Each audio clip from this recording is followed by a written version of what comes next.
Magandang araw sa inyo mga kababayan. Long time no see. Ito na naman po ang pambansang banateros ng Pilipinas, si Banat Bay. Ito na, babanatan na ho natin ng malupit na malupit ang balita na ito. Kasi breaking news po ito.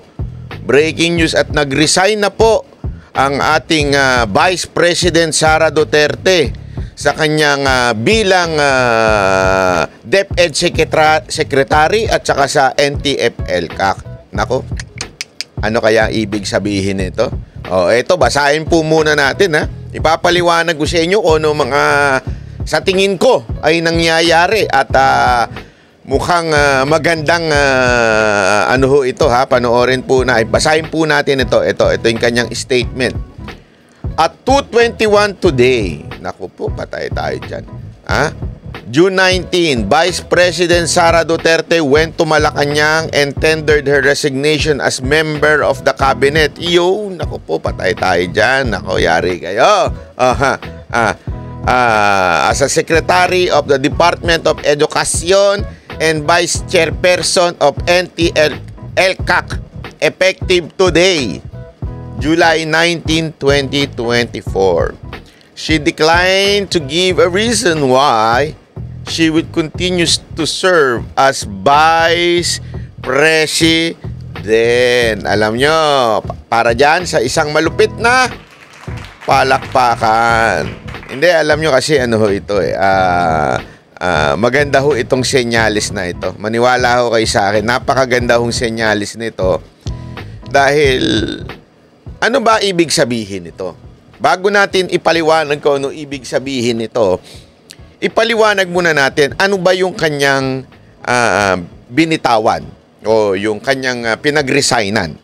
Ang kanya pong pinagresignan ay yung pagiging parte ng executive branch. Ano ho yun? Yung pagiging sekretary ng DepEd. Ano ho yung kanyang binitawan? Yung pagiging Vice Chairperson ng NTF-ELCAC. Parte rin ho yan ng executive. So, ibig sabihin, ng kanya ho talagang binitawan ay yung pagsama sa executive. Ano ho ibig sabihin nun? Bumitaw na po siya sa ating Pangulong Marcos. Naku po, patay tayo dyan. So, ano ho ibig sabihin ho nito? Ibig sabihin po, talagang wala ng unitae. Yun ang talagang ibig sabihin nito. Wala na hong unitae at talaga nga namang yung sinasabi nilang pagkakaisa noong eleksyon ay isang malaking katarantaduhan. Ibig ba sabihin, Banat Bay, ayaw mo sa isang mapayapang pagkakaisa? Hindi ho. Alam nyo, hindi ho kasi tama na nagkakaisa ang tao sa mali. Yan ho ang lagi nating pagkakatandaan. Hindi naman ibig sabihin na ayaw mo magkaisa ay ayaw mo na ng isang mapayapang gobyerno. Ang ibig sabihin po ng hindi pagkakaisa ay hindi ka nakikipagkaisa sa mga masasamang elemento. Ang tawag po kasi dyan, kahit sa paaralan, kahit sa mga opisina, minsan, di ba, tayo sinasabihan tayo, sa opisina. Yung mga kasamahan mo, mga puro magnanakaw, di ba? Puro, ano mo yun, nagkakat ng kanilang oras, nagkakat ng kanilang kung ano-ano mang trabaho, tapos sasabihan kanila, wala ka namang pakisama, di ba? Wala ka namang killjoy ka naman dyan. Pagka gumimik kami, gimik din tayo lahat. Inuman tayo. Kahit alam nyong may trabaho kayo na maaga bukas, yung mga kasamahan mo, lahat ng kasamahan mo, mahilig makipag banding-banding, ika nga, inuman. Tapos magagalit sa'yo at sasabihin sa'yo, wala kang pakisama. Ibig sabihin, hindi ka nakikiisa. Tanungin kita ngayon. Yun din po ang hinihiling ng mga ilan nating kababayan. Bakit di na lang kayo makipagkaisa sa gobyernong to? Bakit di na lang kayo magkasama-sama tayo dito para umasenso. Tayo po, bilang mga Pilipino, ay umaayaw po tayo, hindi po sa pag-unlad. Umaayaw po tayo sa mga tiwali sa gobyerno. Kaya ayaw na natin makipagkaisa. Yun o ang punto ho dito. Kaya sabi ko sa inyo, napakaganda hong step ito sa ating Vice President. This time, she is declaring a boundary, or in other words, ay war. Alam nyo, dati po talaga nung sumama ho si VP Sara Duterte sa mga Marcos, marami hong mga Duterte supporter na tagong disappointed. Bakit kanyo? Kasi nga po, alam naman po natin na ayaw ng kanyang ama dito kay Bongbong Marcos, and yet sumama po siya. Pero marami din pong mga Duterte supporter ang binigyan ng tsansa ang administrasyon ni Marcos. As a matter of fact, nung nanalo po si Marcos, isa sa mga unang-unang nagsabing suportahan natin ang gobyerno ay walang iba kung hindi si Pangulong Duterte. Napakalinaw ng kanyang instruction to support the government, to unite with the government. But it doesn't mean pag may nakita siyang mali ay hindi niya na ho ito pupunahin. At habang lumipas ang panahon, dumarami at dumarami ang napapabayaan. Dumarami at dumarami ang nagiging gahaman sa pera. Dumarami at dumarami ang katiwalian sa gobyerno.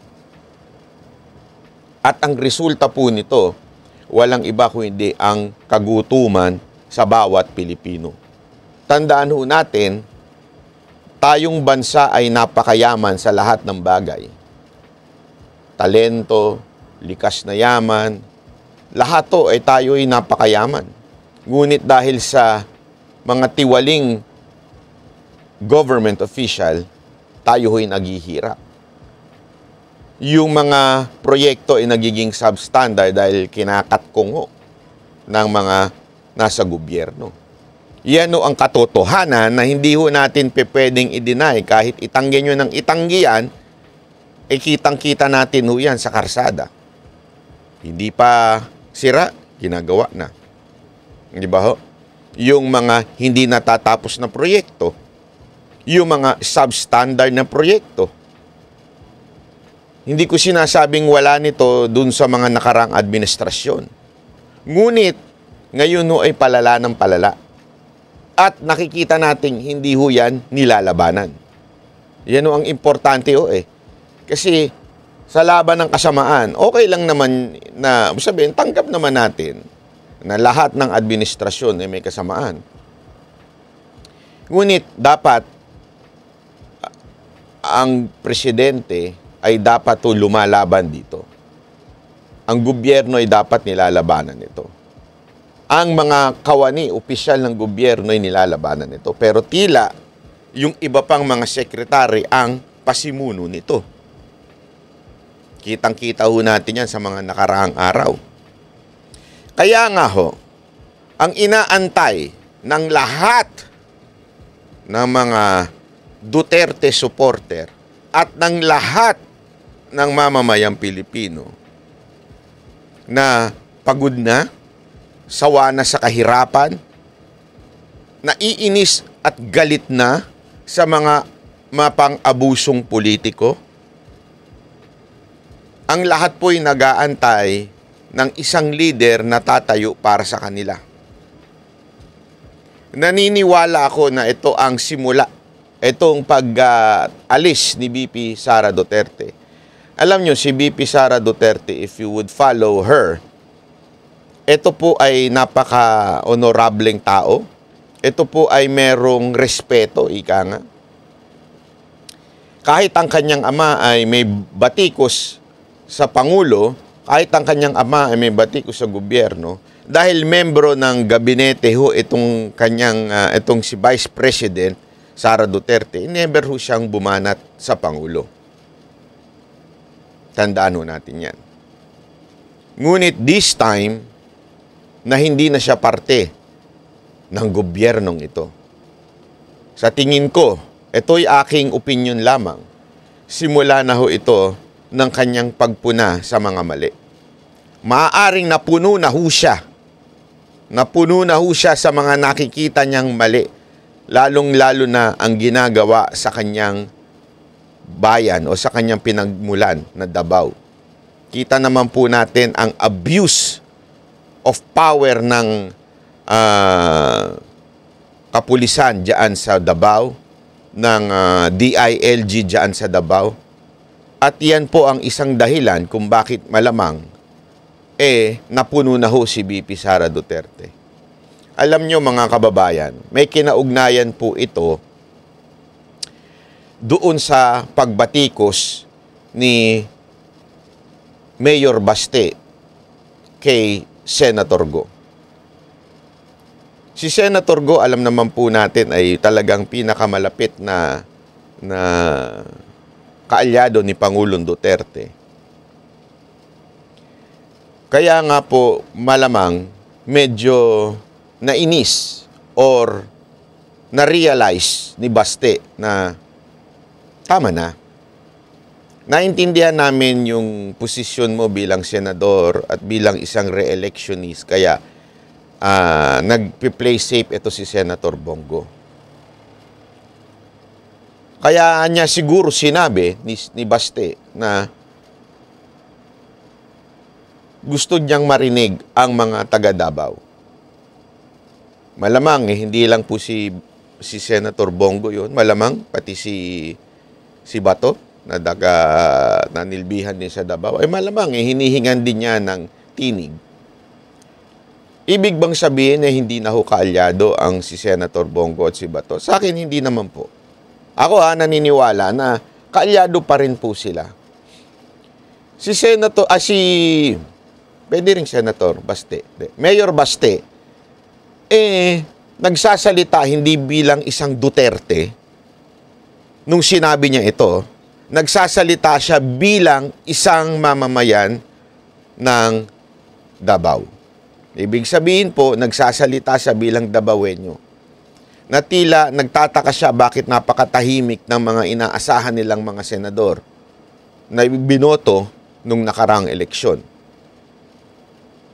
Yun siguro ang kanyang nararamdaman. At I cannot blame Baste for feeling that way. Kasi nga po, siya ho isang mamamayan ng taga Davao. Mahal na mahal niya po ang Davao. Kaya naman pong nasabi niya yun kay Senator Bongo. Alam nyo, iniisip ko talaga ng malalim. Iniisip ko ng malalim kung ano yung pinaghuhugutan ni Baste. Kung bakit niya sinabi yun, alam niyang maaaring makasira. Kasi kita nyo ngayon, di ba? Ano ginagawa nitong mga bangag vloggers, itong mga bayarang vloggers, ano ginagawa nila? 'Di ba? Pinagsasabong nila si Senator Bongo at saka si Baste. Talagang pinagtatawanan nila.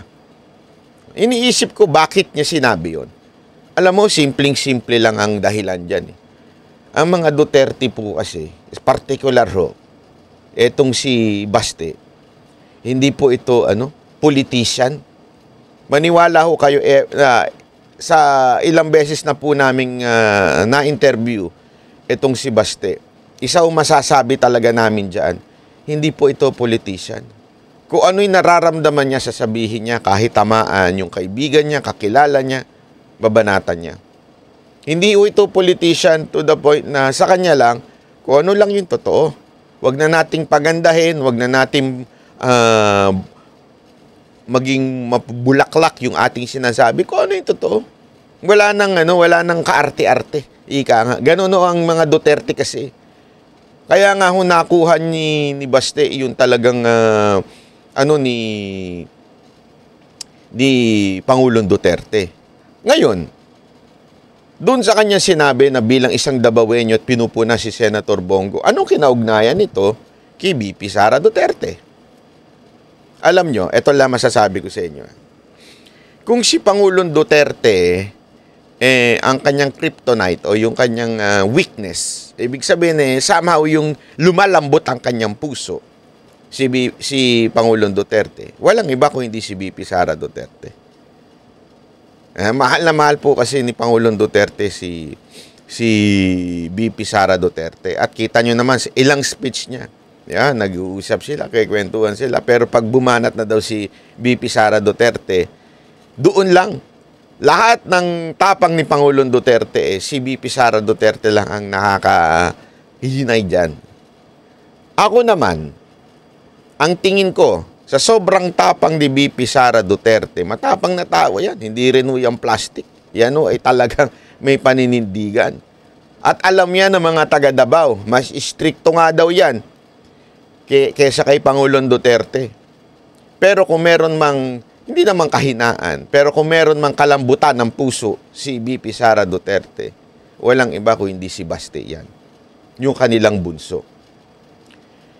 Ako, naniniwala ko, doon sa pagbitaw ni Baste ng banat o pagpuna niya kay Senator Bongo, isa sa mga nag-trigger kay VP Sara Duterte na naisip niya, mukhang napuno na itong kapatid ko.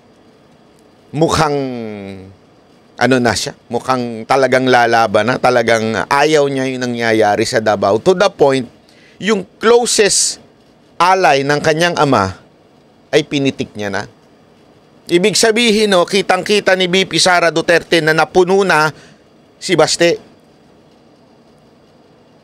And I think because of that, na-trigger si VP Sara Duterte. Alam nyo, sa mga nakaraang araw, isa yan sa mga usap-usapin among vloggers, particular sa amin.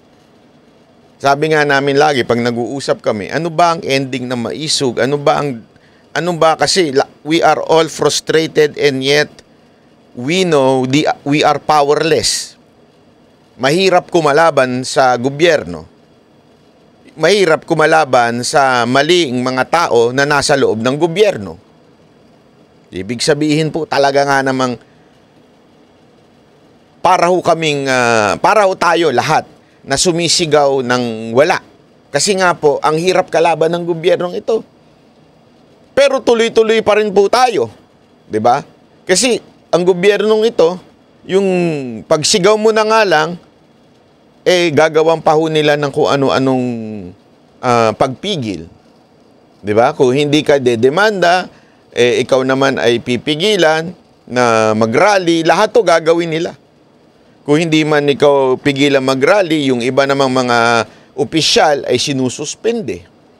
Talagang tinatakot nila na huwag kang papalag. Yun ang kanilang tema. Kaya nga, magdigiisip kami minsan, kaming mga nag-uusap-usap kami ng mga ilang vloggers, parang ang dating po parang hirap talaga. Kailangan talagang may tatayong nasa loob ng gobyerno na merong mandate, ika nga. O nasa kanya yung baton. At walang kaming ibang naiisip kung hindi si VP Sara Duterte.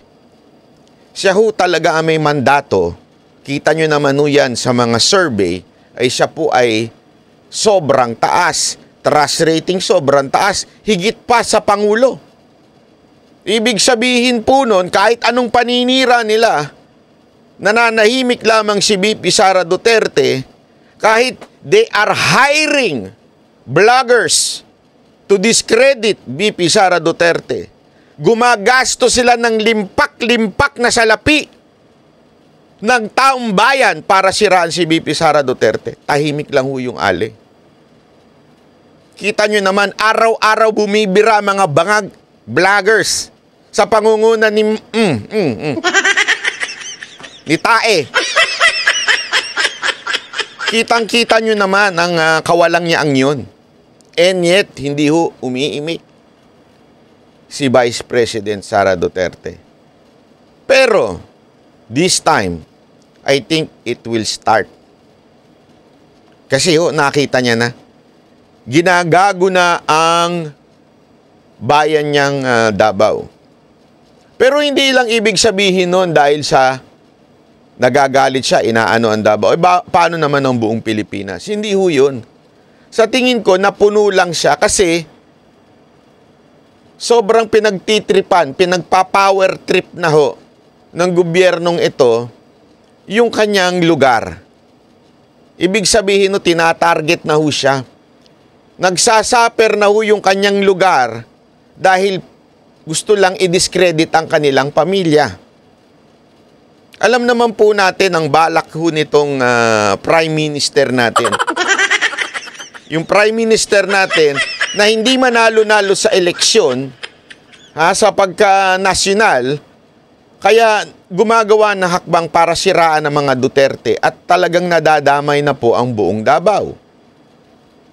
Kaya this time, nung nagsalita na si Baste, si Mayor Baste, na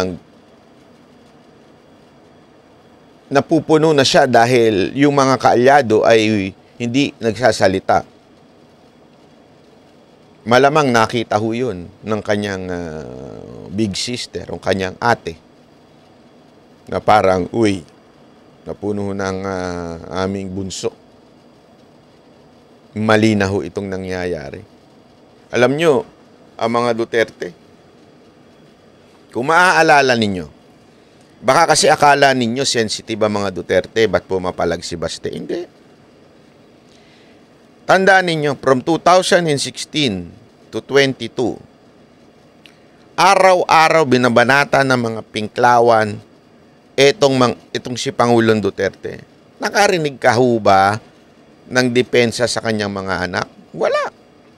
They are used to it. And they know it's part of being a public official na banatan ka. Kaya lang, iba na ho pag dumating doon sa tinatamaan na ang mga kababayan nila. Naaabuso na. Alam nyo pagka nakausap nyo po si Mayor Baste, if there is one thing na makikita mo sa kanya, sobrang mahal na mahal niya yung kanyang lugar. Which is normal because he is a mayor of that city.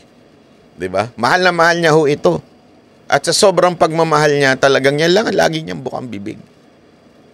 At kaya nga ho, nagsasalita siya, diba, sinabi niya, bilang Davaoenyo, nagsasalita siya at pinitik niya yung mga dapat pitikin na dapat magtanggol na ho sa Davao City.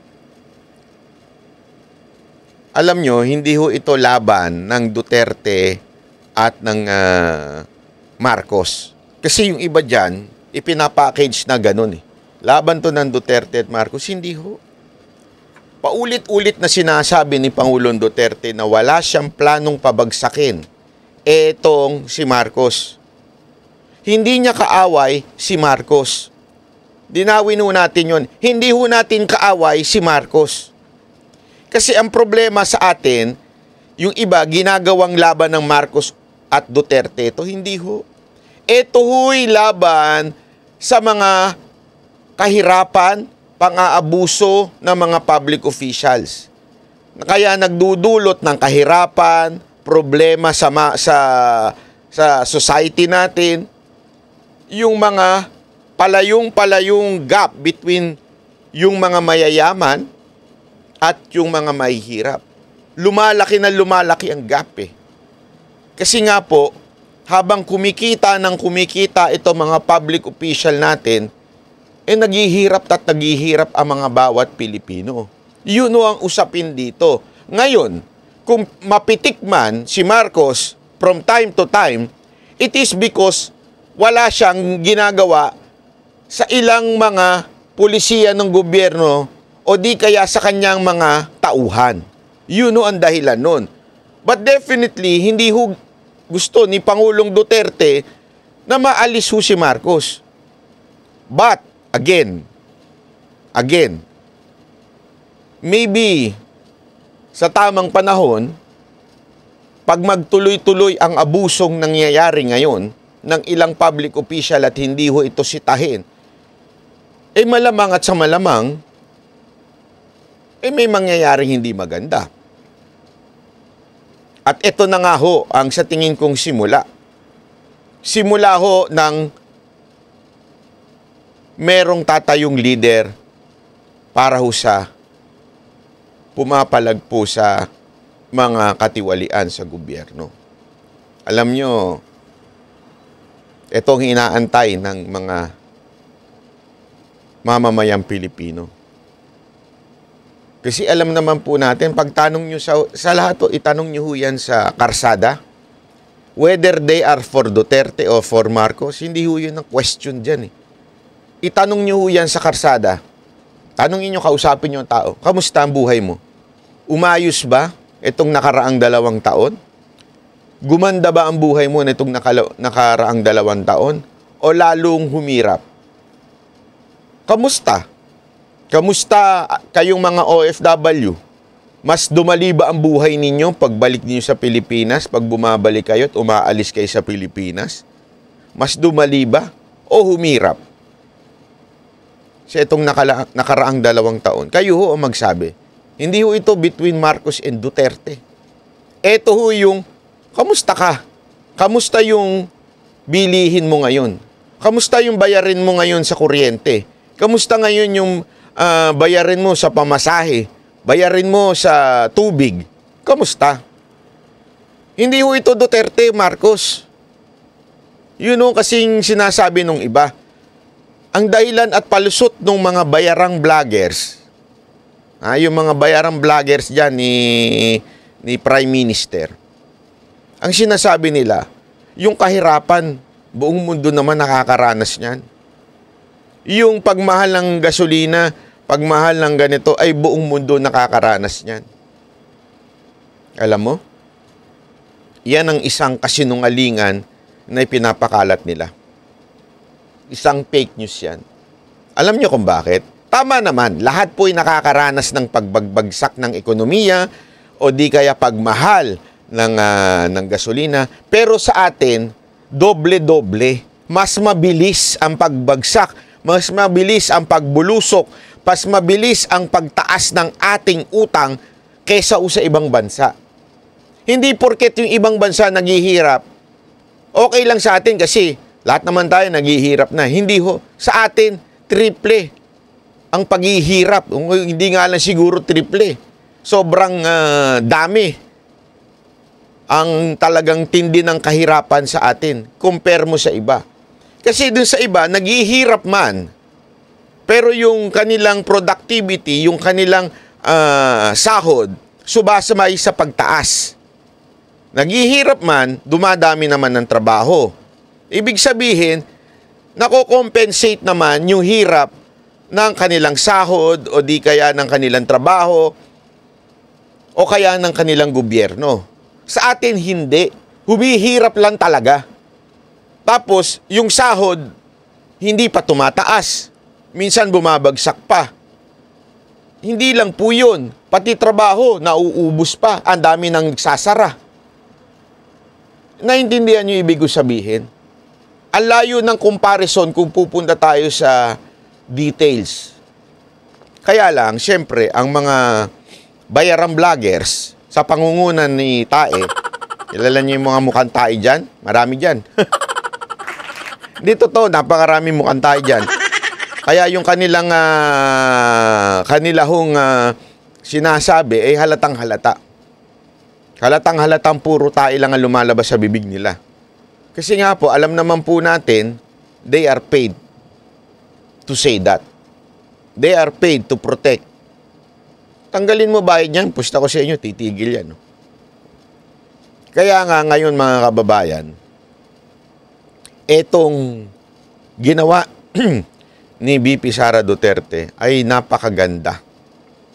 Ito'y simula na magsalita ang ating leader. Alam mo, meron lang akong gustong sabihin. Meron akong gustong sabihin na matagal ko nang gustong sabihin. Pero lagi ko rin sinasabi.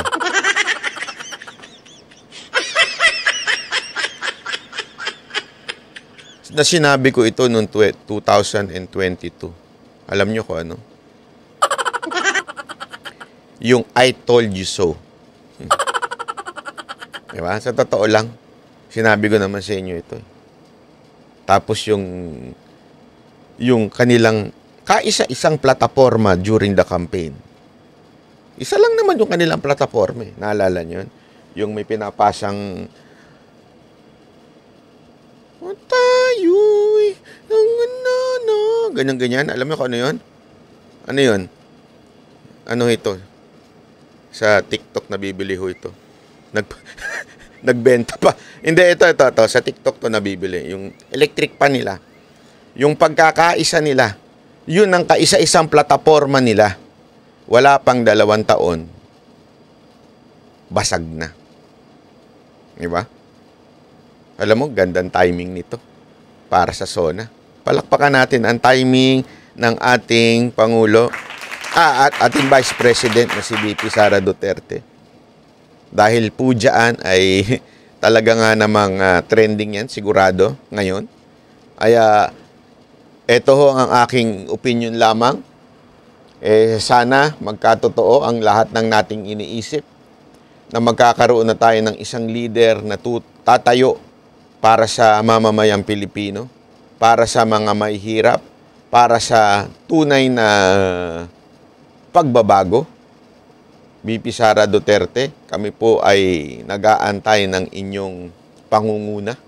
Maraming salamat po. Ako po si Banat Bay. Sana ho ay nagustuhan niyo itong ating short vlog. Kita-kita ho ulit tayo sa live. Yan ang Banateros, boses ng ordinaryong Pilipino. Banateros ay walang makakasama.